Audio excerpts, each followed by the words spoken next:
começando o nosso 5º episódio de Café Rios Papo de Mulher. E hoje um dia pra lá de especial, né? Nós estamos antecedendo o Dia das Crianças, que é amanhã. Então eu não podia deixar de convidar alguém nada mais que especial que a Luísa, a nossa neuropsicóloga infantil. Tudo Oi, bem, Lu? Ana, tudo bem? Obrigada, viu, por ter aceitado o nosso convite. Que bom ter você aqui com a gente para falar sobre os nossos pimpolhos, já que amanhã a gente comemora o Dia das Crianças. E é um dia especial, né? Exatamente. Queria agradecer pelo convite. Estou muito feliz de estar aqui com você. E bora! Bora lá, então. Vamos lá. Bom, gente, a Luísa, ela é psicóloga, tá? Neuropsicóloga infantil. Então, ela trabalha com a parte de neuropsicologia, mas eu vou deixar ela falar um pouquinho sobre ela. Eu sou formada há 5 anos, me formei em Sinop. Depois que eu me formei, eu fiz especialização em neuropsicologia, que foi a área que eu escolhi, porque antes de eu me formar, eu trabalhava no hospital. Então, eu sempre queria ir para uma área que eu pudesse atuar tanto no hospital quanto clinicamente. E esse tempo que eu trabalhei no hospital, eu tive muita experiência com paciente com trauma, paciente que ia fazer cirurgia. Então, todo esse trabalho psicológico eu fazia ali. E aí, com isso, diante de todo o que acontecia lá, enfim, as cirurgias, foi aonde eu escolhi fazer neuropsicologia, né? Se eu fizesse hospitalar, então eu teria que dedicar sempre à questão hospitalar. E se eu fizesse a neuropsicologia, eu podia tanto atuar na área hospitalar e na clinicamente. Também, ou seja, te abrir um campo maior. Agora, conta pra gente, como é que foi o despertar para criança? Né? Como é que você entrou para psicologia infantil? Porque a gente não vê comumente psicólogos indo para essa área, né? Exatamente. E é bem bizarro, porque eu falei que eu nunca iria atender criança, por motivo nenhum, mas eu nunca me identifiquei. Tanto que na época da faculdade, no estágio, eu tinha que escolher, né? Uma criança e um adulto, ou só adulto. E eu fui só pro adulto.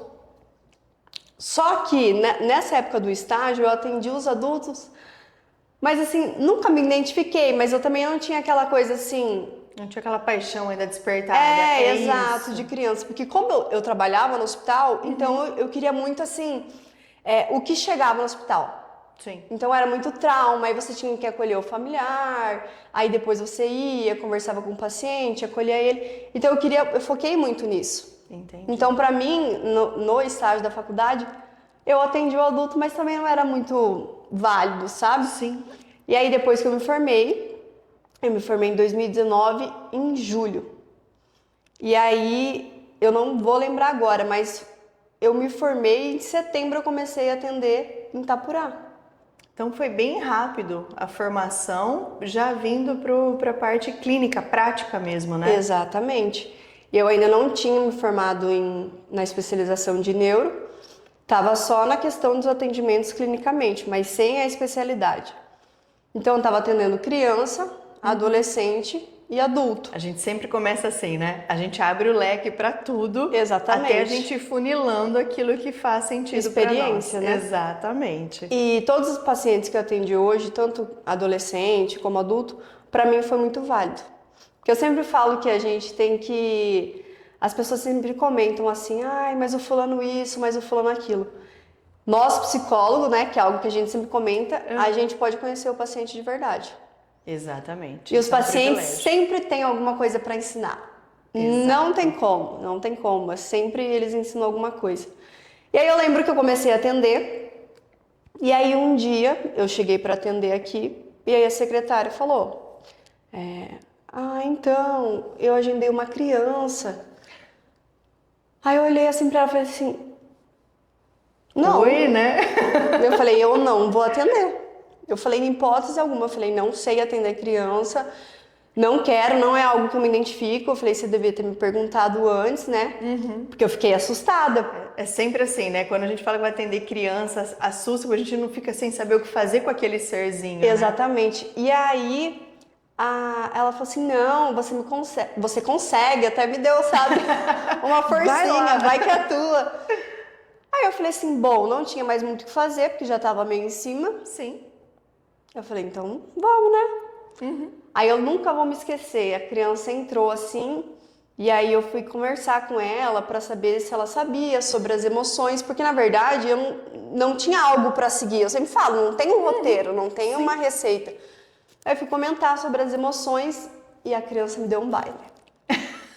Juro, eu nunca vou esquecer desse dia. Ele tinha 4 anos, e aí ele falava assim, eu sei o que serve, por que serve a alegria? Eu falei, porque... Ah, porque quando a gente abraça alguém que a gente gosta, isso faz a gente sentir alegria. E foi falando, e eu assim, sem brincadeira. Ele te ensinou, né? Exatamente, na verdade foi ele que me ensinou. Eu fiquei assim, ó. Juro, porque assim, a gente estuda uma coisa, mas na hora ali, né? A prática que a gente... é outra, Exatamente. né? Ela não tem... E eu sempre falo, como já foi abordada a questão da emoção, nós adultos muitas vezes não sabemos o que é, para que as emoções servem, Exatamente. né?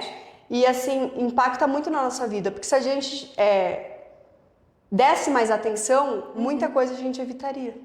Eu falo que nós adultos a gente não sabe nem para que servem as emoções e a gente não para nem para sentir. Exatamente. Porque se eu tô com raiva, eu vou lá e desvio o foco para outra coisa. Se eu tô alegre, eu não posso estar alegre. Se eu tô triste, então a gente não sabe sentir nem para que serve, né? Exatamente. E às vezes quando a gente sente raiva e a gente não dá nome para essa emoção, a gente tem um comportamento, né? Exatamente. Que não é bom pra gente. E aí eu lembro que essa criança me deu uma aula. Praticamente. E aí foi muito legal, porque eu falei assim, depois que essa criança saiu, eu falei assim, eu nasci para atender criança. Olha só. E eu me identifiquei... De um único atendimento. Exatamente. E eu me identifiquei assim, tipo, eu falei que eu não ia atender e a criança saiu, eu falei assim, eu nasci para atender criança. Que gostoso, que bom. E é uma coisa engraçada, né? Porque essa questão do funil, da gente definir o que vai atender, ele é um estalar de dedos, né? Parece que é uma virada de chave muito rápida pra gente. É como se assim, a hora que você senta para fazer aquilo, você fala, nossa, é muito gostoso, É tipo leve. aquela coisa, eu nasci para isso. Exatamente, não faria qualquer outra coisa que não fosse isso. Não me vejo atendendo adulto, enfim. Nada disso. Criança. Muito bem. No seu ponto de vista, no seu olhar, qual é o impacto na criança dos conflitos vivenciados dentro de casa com relação aos pais, né? O conflito entre marido e mulher, o que isso impacta na criança? Principalmente o emocional, né? Sim. Que é o que eu falei, da questão das emoções. Então, quando tem esse conflito entre casal, o que acontece? A criança fica no meio de uma situação que não é para ela estar ali, né? E muitas vezes o adulto, na hora do conflito, da raiva, acaba falando, a criança acaba escutando e a tendência é sempre piorar. Então, assim, o que eu percebo, né, durante os atendimentos, o quanto que isso impacta? Muita criança tá se invertendo os papéis. As crianças estão virando pais dos pais. Exatamente. Que não tem como. Não tem como, porque isso é muito disfuncional e o impacto que vai vir depois na adolescência e na vida adulta é assim, tem como reverter? Tem, mas é muito mais difícil. Com certeza, né? Porque ela tem que tomar consciência do que aconteceu com ela para ela começar a fazer o processo de mudança. Exatamente. Então, assim, o que eu percebo? Que muita criança insegura, né? Então, às vezes, a criança ela tem um bom comportamento com a mãe, é uma criança afetiva e tal. E aí, muitas vezes, nesses conflitos, os pais acabam se separando e, às vezes, o pai, assim... Porque o processo da separação, ele não é fácil. Sim, nem para um, nem para outro, né? Exatamente. E eu sempre falo, o casal... não foi porque foi erro de um ou erro de outro, né? É uma soma. Exatamente, é uma soma. Mas eu percebo a questão da alienação parental, né? Sim. Porque daí o pai fala isso, fala aquilo. Eu já tive casos assim da criança literalmente fazer o papel do pai. E além de fazer o papel do pai, ficou algo tóxico. Sim. Né? Porque assim, o que acontece? A criança, quando ela tá nesse ambiente que é meio catastrófico, a tendência é o quê? Depois, lá na vida adulta, ter relacionamento, além de ser uma pessoa insegura, Sim. né? Ter um relacionamento tóxico, Porque vem a questão da insegurança e não confia na pessoa. Então tudo isso impacta e eu tô percebendo que cada vez mais chega isso no consultório, né? Porque a gente vê bastante em livros, né? Caso clínico, mas cada vez mais tem chegado isso na clínica. Eu imagino. Aí entra aquela questão, né, que eu já quero ter a sua opinião aqui. A questão do vínculo afetivo, né? O quanto isso impacta também na vida da criança. E eu acho que uma dificuldade que os pais têm é como que a gente cria um vínculo afetivo em meio a uma separação ou em meio a um relacionamento conturbado. Nem sempre há separação, mas a conturbação ali dentro de casa. Como é que a gente faz isso com a criança, Luísa? Eu acho que é olhar para a criança, né? Porque casamento não é fácil e ter filho hoje, o que acontece? Eu vejo que os pais querem ter uma receita de como criar, mas não tem como, porque a criação vem do quê? De como o pai foi criado e como a mãe foi criada. Exatamente. E isso impacta na vida da criança. É lógico que cada um tem sua personalidade, mas a gente carrega muita coisa da nossa infância. Com certeza. Tanto coisas boas como ruins, né? E eu percebo, assim, muita rigidez dos pais. Ah, mas porque eu cresci assim, porque foi assim minha vida inteira, então tá tudo certo. E muitas vezes não conseguem enxergar isso. Então eu vejo assim que quando a pessoa não enxerga isso, não tem afetividade. Sim. Agora, quando a pessoa ela tem consciência que não, isso aqui eu posso fazer diferente porque vai ser melhor pro meu filho. Eu acho que se a gente tirar um tempo junto vai ser bom. Sim. Mas um tempo junto não é assim, eu vou lá, fico um dia com ele, né? Depois vai ver o mês que vem. Ou a pensão tá paga, tá tudo certo. Exatamente, como se o filho se transformar em uma base de troca, né? Exato. Eu te dou ali, mas ó, já acertei a pensão, sua mãe não tem do que reclamar, você tá bem assistido, pronto. Exatamente. Eu sou seu pai ou eu sou sua mãe, né? Exato, então assim, não é fácil a separação e o conflito, enfim, porque quando eu falo na separação, vem o conflito junto. Com certeza. Mas a questão assim, eu vejo que empurra muito, né? Eu sou mãe isso. Mas o seu pai isso. Então assim, quando um joga pro outro, a criança fica perdida e no fim ninguém dá a atenção que deveria dar para a criança. Porque quando ocorre a separação, enfim, ocorre o processo do luto. Exatamente. E outra, né? Vamos abrir um parêntese que é importante dizer. A separação é entre marido e mulher, não entre pai e mãe. Pai e mãe não tem separação. Exatamente. E aí foca muito na questão da separação, porque minha ex-mulher fez isso, meu ex-marido fez isso, enfim. Tá, mas e a criança ali, no meio de todo o caos? Até porque a criança muitas vezes não tem noção do que está acontecendo. E eu sempre falo que uma situação, pode ter uma situação e ter, sei lá, várias pessoas junto, cada uma interpreta de uma maneira. Então imagina para uma criança. Se pra gente que é adulto, a gente tem dificuldade de interpretar muitas vezes o que realmente está acontecendo, imagina para uma criança. Até porque a gente sabe que a tendência da criança é se culpar, dependendo da idade dela, é ela se sentir culpada pela separação dos pais, né? O que eu fiz de errado pro meu pai e minha mãe se separar. E aí vem a questão da culpa. Exatamente. Então não é só luta, é a culpa, várias a insegurança. A questão da autoestima conta muito. Exato. Cada vez mais está aparecendo criança assim nova, 6, 7 anos, se queixando da autoestima. E isso vem da questão da insegurança. E que engraçado, né? Normalmente a gente vê isso nos adultos, né? A criança, coitada, ela nem sabe do que é uma autoestima, mas já está se preocupando com uma situação dessa. Exatamente. Então, assim, acho que falta um pouco de consciência. Mas não é de olhar para si, é de olhar para a criança, tá? Exato. O que está acontecendo? E algo que chama muita atenção, que é algo básico, Ana, que eu percebo assim, é o diálogo. Falta, né? Muito. Mas imagina também, né? O marido e mulher não se conversa, não se comunica. Normalmente o casal se desautoriza. Aí a gente engravida, tem um filho. Como é que a gente vai conversar com aquela criança que a gente não consegue se entender e conversar entre nós adultos? Imagina com uma criança. E aí aquela situação que eu vejo muito, você me corrige se eu estiver errada, Lu, aquela fala, linguagem infantilizada, né? Que coloca a criança, ai, meu nenenzinho, aquela coisinha toda, ou uma linguagem explosiva, agressiva, tratando a criança como se ela fosse um adulto de 30 anos, né? Como conversar? Essa questão que você pontuou de nhenhenhé, bebê, tem muito, né? Mas eu vejo assim que, por conta da separação, muitas vezes no momento a pessoa lida da maneira que ela consegue. Mas a longo prazo isso traz muito prejuízo. Sim. Né? Porque assim, esses comportamentos de filhinho, bebê, o que acontece? Essa pessoa vai sempre querer ser tratada como um bebê. Sim, ela não vai crescer nunca, né? Exatamente. A questão de que quando a pessoa é muito explosiva, né? Eu sempre falo que as crianças é reflexo do pai.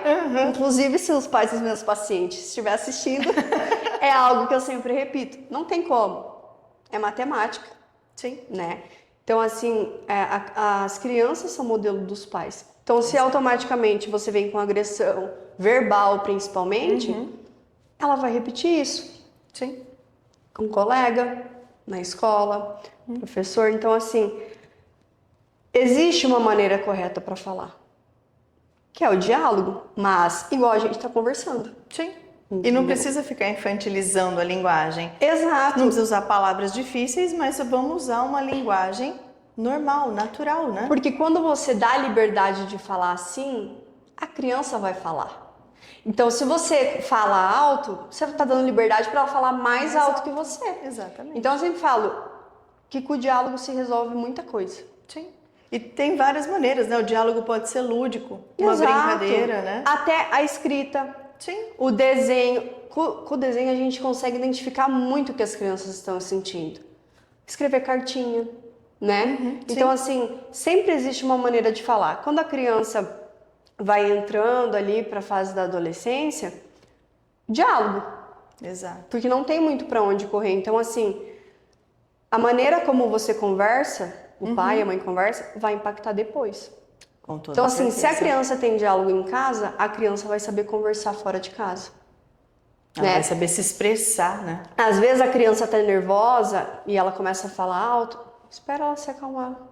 Depois você fala, eu não tô gritando com você, vamos conversar, se acalma.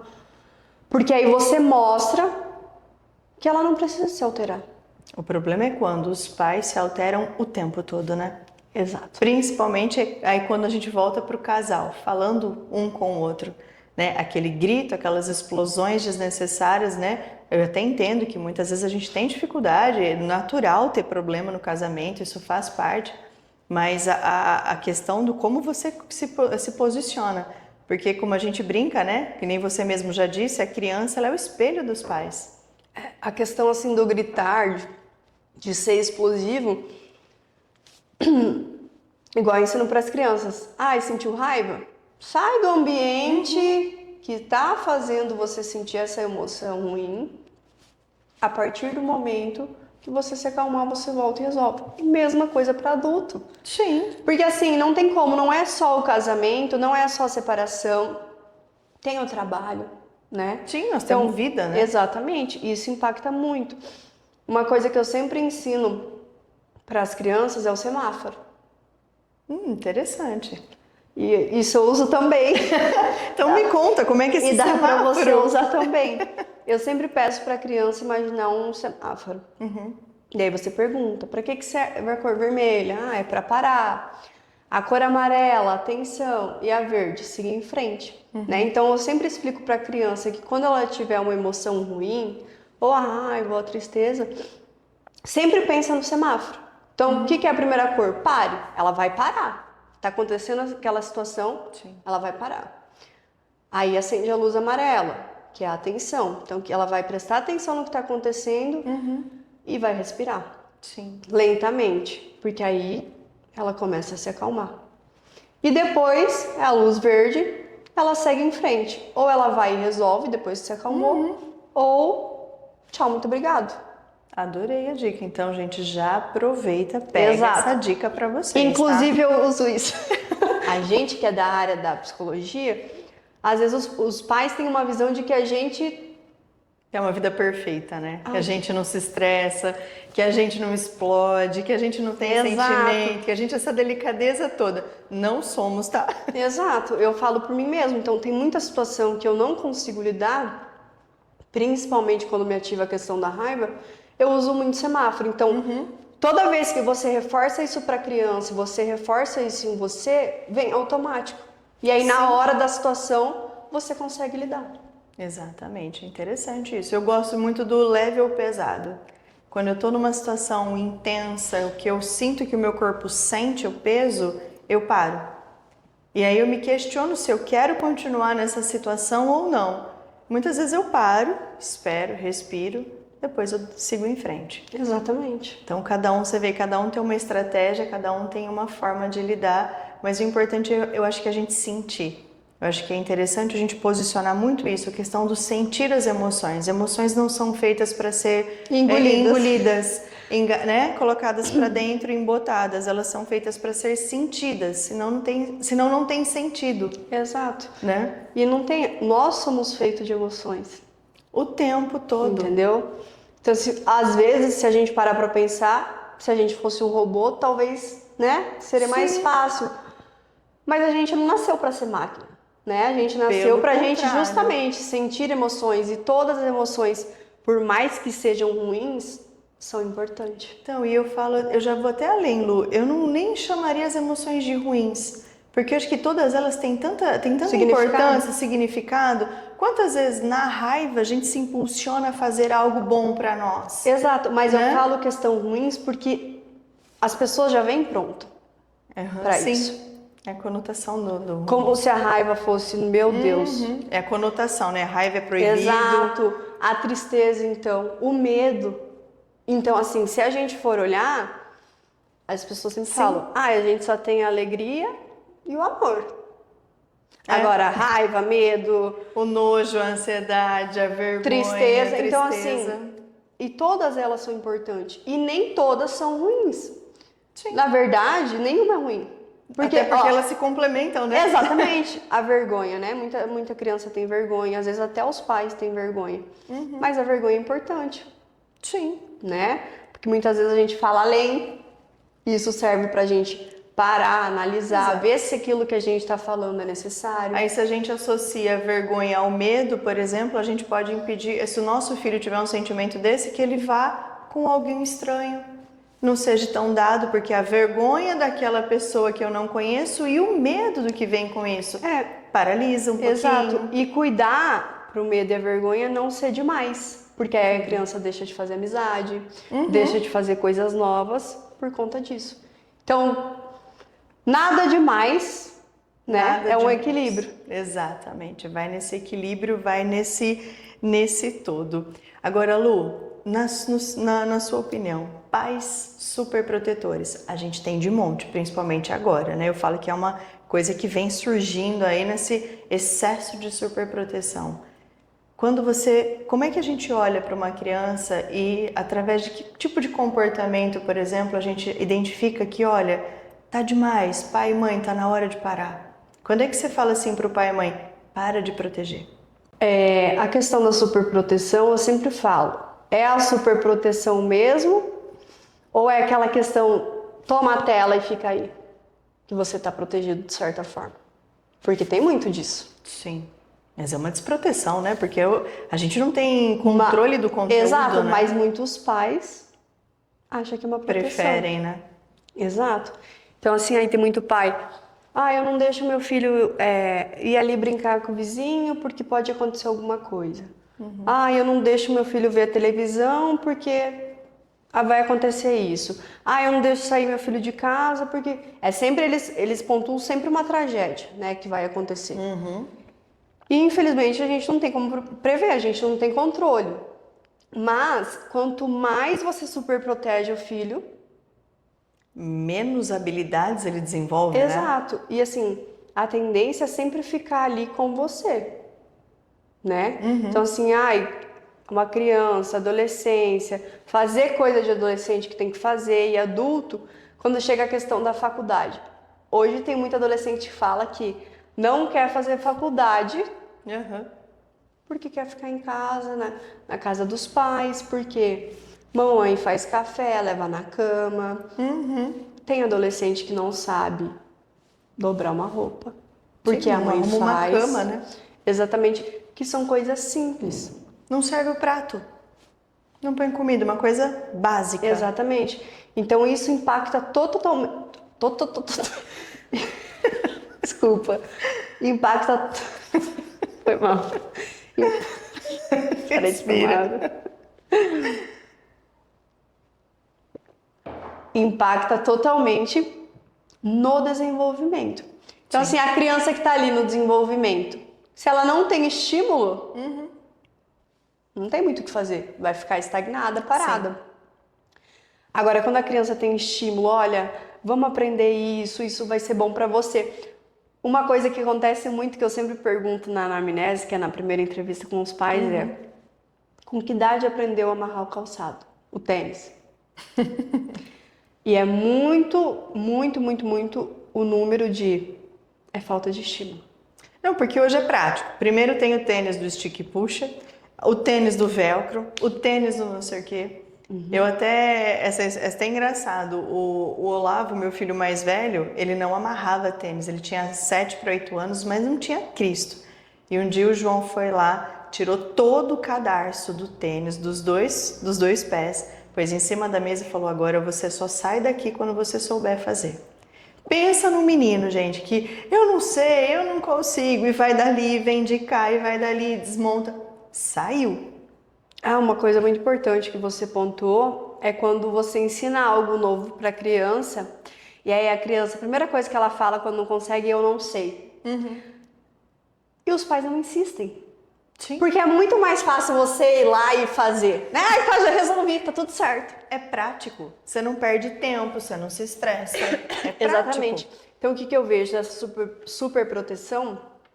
Crianças vivendo numa bolha, que a partir do momento que sair de casa ou a mãe e o pai chegar a faltar, não sabe o que fazer. Não, e eu vou além ainda, né? Porque hoje a gente vê, eu pelo menos aqui com os casais, né, na parte dos adultos, eu vejo muita reclamação das mulheres de que os maridos, nossa, meu marido não faz nada, ele não lava uma louça, ele não me ajuda nisso, ele não faz aquilo. E aí, sem perceber, né, a gente talvez está criando filhos dessa mesma forma, que não precisem fazer nada. O problema é que hoje a gente vê que os relacionamentos, ele não é como antigamente, que o casal, né, ele casava, o homem saía trabalhar e a mulher ficava em casa cuidando de tudo. E o marido voltava, sentava, almoçava, jantava e ia para o sofá. Hoje não, hoje é uma soma. Hoje o casal precisa um ajudar o outro. É, mas se inverteu muito isso, né? E não tá tendo. Por quê? Porque hoje nós estamos tendo adultos infantilizados. Exatamente. O que eu vejo assim também é a mãe fazendo um papel que não é dela, Sim. né? Ah, é porque meu marido trabalha muito e tal. Eu entendo, a gente precisa trabalhar. Sim. Mas a questão é, e a criança? Porque tem coisas que a mãe vai fazer que não tem como, é papel do pai. Não, nem dá, né? Exato. Então, assim, essa questão principalmente do amarrar o cadarço. Ai, mas eu não consigo porque eu não tenho tempo, é muito atarefado, né? E o final de semana? Porque, querendo ou não, isso também é tempo de qualidade, além de você ensinar a criança. Muita coisa assim também que eu percebo é, de manhã cedo, a primeira coisa, né, que antes isso tinha muito. Eu falo porque lá em casa tem ainda. Mas o café da manhã você não vê mais. Todo mundo sentar na mesa Sim. e conversar ali, hoje eu tenho que fazer isso, hoje eu tenho que fazer aquilo. Então, assim, eu já vejo pais acordando, vendo CNN, Folha de São Paulo, né, o que está acontecendo no mundo, muitas vezes série. Sim. Aí está ali na mesa, a criança está ali comendo, nem sabe o que está acontecendo, muitas vezes nem sabe o que está comendo. Porque eu sempre falo da questão de, se você está ali naquele momento, seja almoçando, tomando café, brincando, que tenha sentido. Então, nossa, que bom que tá essa panqueca, nossa, que bom que tá esse cupcake, olha o sabor, né? Então não tem mais essa interação. Sim, ou pelo menos assim, olha, se o filho já está mais velho, como é que tá teu dia, como é que foi a escola, e na prova. Exato. Hoje você tem que varrer o pátio, Sim, juntar os arrumar uma calçados. cama. Isso aí não mata ninguém. Eu acho que a gente está se perdendo essa situação e isso está realmente empobrecendo todas as habilidades nossas, né, de ser nossas habilidades de ser humano, seja de comunicação, coordenação motora, tudo isso está se atrofiando cada vez mais por falta de estímulo. E aí o que vem acontecendo muito? A falta de estímulo e essa questão de infantilizar a criança, vem a questão dos pais querer diagnóstico.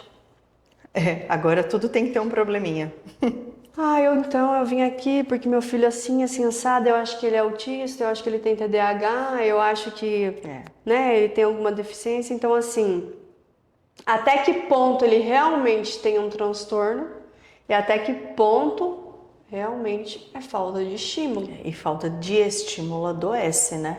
Exato. Às vezes o nosso filho se torna um doente porque nós, pais, falhamos na estimulação da criança. E são coisas básicas, assim, exemplo. O filho chegou da escola e aí ele tem que colocar a roupa no cesto ou ele tem que lavar na lavanderia. Daí meu filho pega e deixa jogado, aí eu vou lá e ajunto. Né? Então são coisas básicas. Se isso é responsabilidade dele, uma criança com 5, 6 anos já sabe fazer isso, que tem que colocar no cesto a roupa suja. Por que ajuntar? Né? Então, assim, eu sempre falo, não lava. Só juntar não é o problema, né? Que a gente aí reclama porque não tá feito, a gente acaba fazendo, reclamando e vira aquela bola de neve o tempo todo, né? E no fim acaba fazendo e pra criança tá tudo certo. Eu sempre falo, a função de pai e mãe, ela é uma das profissões mais difíceis que a gente tem. Não vem com receita, né? Não tem receita. Isso requer muito, porque quando a gente se torna mãe, quando nasce uma criança, a tendência nossa é projetar a nossa criança interior no nosso filho. E aí muitas vezes a gente entra na questão de compensação. Eu não tive isso, queria tanto ter feito assim e a minha mãe não fazia, então eu vou lá e faço. E é onde nós estamos criando problemáticas que nós não tínhamos. Exatamente. Né? Bem aquela, eu cresci assim... É a síndrome de Gabriela, né, que a gente fala. Assim, Gabriela. E não tem como. Talvez, por isso que eu falo, a questão da criação, da base, enfim, conta muito depois quando você se torna mãe. Lembrando que eu não sou mãe. Exatamente, né? A Luísa não é mãe, ela só tem 29 anos, tá, gente? Exato, não sou mãe. E às vezes eu falo assim pra mãe e parece que quando eu falo é fácil. Mas eu sei que não é fácil. E eu sei que se um dia eu for mãe, eu posso usar todas as técnicas possíveis. Não vai resolver. E não vai resolver e tá tudo bem. Mas a gente procurar olhar para ver o quanto que o comportamento que a gente está tendo com a criança está impactando no desenvolvimento dela. Exato. Porque tem muita criança hoje que tem déficit por falta de estímulo. Sim. Entendeu? E outra, a tela, né? A tela vai emburrecendo a gente, Exatamente. né? Eu não sei se você viu que recentemente saiu uma pesquisa que isso me assustou de fato, que é a primeira vez na história em que os filhos estão mais burros, vamos dizer assim, né, com menor déficit de inteligência que os pais. Isso nunca aconteceu. Porque a gente sempre espera o quê? Que eu na minha velhice, né, eu vou envelhecendo, filho, como mexo aqui? Filho, resolve isso. E hoje não, é o oposto. Você vê adolescentes, adultos de 20, 30, mãe, como faz isso? Mãe, como que aperta? Se inverteu. Se inverteu. Por falta de estímulo, exatamente. Né? E assim, quando eu falo do básico e do estímulo, por que você não tira um tempo, né? Porque eu vejo assim que muitas vezes a falta do estímulo vem de coisas básicas. Então assim, Sim. É importante porque você cria laço com a criança, né? Além do estímulo. Então assim, por que não ensina a criança a arrumar a cama? Né? Sim. Por que não ensina a criança a dobrar a roupa? Por que não ensina a criança, muitas vezes criança que eu falo assim, um pouco maior, que já tem noção do que é mexer no fogão e tudo mais. Mas assim, fazer um ovo, um omelete. Porque você, querendo ou não, vai criar memórias com ela. Mas falta isso, então hoje, funcionário é fácil. A gente está terceirizando a educação. Está terceirizando o papel. Então hoje tudo é muito fácil. Sim. Ah, a funcionária faz. O café, hoje é cápsula de café, não tem mais aquela coisa. É lógico, a gente também faz isso, mas o quanto que para a criança isso é importante no desenvolvimento dela. Vai chegar a hora de fazer tudo isso. Nós não estamos dizendo que isso não é para ser feito. Vai chegar a hora. Mas até lá a gente vai ensinando o beabá para que ela possa sobreviver. E eu vejo que os pais terceirizam até para o celular. Sim. Porque tem criança que fica mais de 10, 11 horas no celular. Porque a criança fica quieta, né? Aí é aquela situação, a gente já está cansado, a correria nossa não é pouca, os conflitos internos da gente já ocupam um espaço muito grande. Mais uma coisa para mim eu não dou conta, então eu terceirizo. E às vezes os pais acham que tem controle, né? Ah, não, tá no celular, mas tá vendo o joguinho. E aí que mora o perigo. A gente não tem. Né? Porque cada vez mais tem a questão de sequestro, site pornô, né? E o quanto isso influencia. Então, cada vez mais você tá vendo a parte sexual mais precoce. Mais E estimulado. os pais vêm muito assustados. Sim. Né? Mas aí assim, tá, mas espera aí. Aonde que ele aprendeu? Exatamente. Aonde ele viu? Exatamente. De algum lugar ele viu. Algum lugar veio, exatamente. Né? Então isso tá cada vez mais difícil. E eu sempre falo assim para os pais, se colocar no lugar da criança. Ah, mas você não teve atenção, seu pai não te deu aquela atenção, mas se você fosse o seu filho agora, né? Como você gostaria que seu pai te tratasse? Sim. Porque não tem como a gente apagar a história. Nem um pouco. E é ela que, inclusive, que faz nos tornarmos como somos hoje, Exatamente. né? Mas também tem coisas que dá pra gente fazer diferente para não impactar no desenvolvimento da criança. Luísa, pra gente finalizar esse bate-papo tão gostoso que a gente está tendo, né? O que você deixaria de recado para os pais? O que você orienta os pais hoje para que a gente possa ter gerações de filhos, de adultos, realmente adultos homens e mulheres grandes? O que você deixa de recado? Olhar para as crianças. Olhar para o teu filho. E ver realmente qual que é a necessidade dele. Porque hoje o que falta muito é o simples. É o básico, né? É o básico. Eu atendo muitas vezes criança que não abraça. Porque não sabe o que é um abraço. Então como que você vai exigir isso de uma criança se ela não sabe o que é? Então eu falo para eles olharem mais. E que faça sentido, porque a sua vida, enfim, a vida do seu casamento é um problema seu e da sua esposa. Sim, né? Casamento é uma coisa. Mas é a criança. Ela é dos dois, ela é pai e mãe. Aí mudam-se os nossos Exatamente. papéis. Então eu falo mais para olhar mais para a criança. Muito bem, então vamos olhar. Você que está aí vendo a gente, olhe mais para o seu filho, abrace mais, beije mais e entenda que quanto mais carinho, quanto mais afeto, isso não significa fazer pelo Exatamente. filho, não significa que eu não vou dar bronca, que eu não vou brigar, que eu não vou pôr de castigo porque tirou uma nota baixa, mas traga para o seu filho e mostre para ele que sim, você está ali, você cuida, você olha e que com certeza ele vai ser um bom adulto na vida. E não terceiriza o seu papel. Exatamente, né? Não dá para terceirizar o papel. Não terceiriza. Então agora nós vamos fazer a nossa brincadeira, dona Luísa.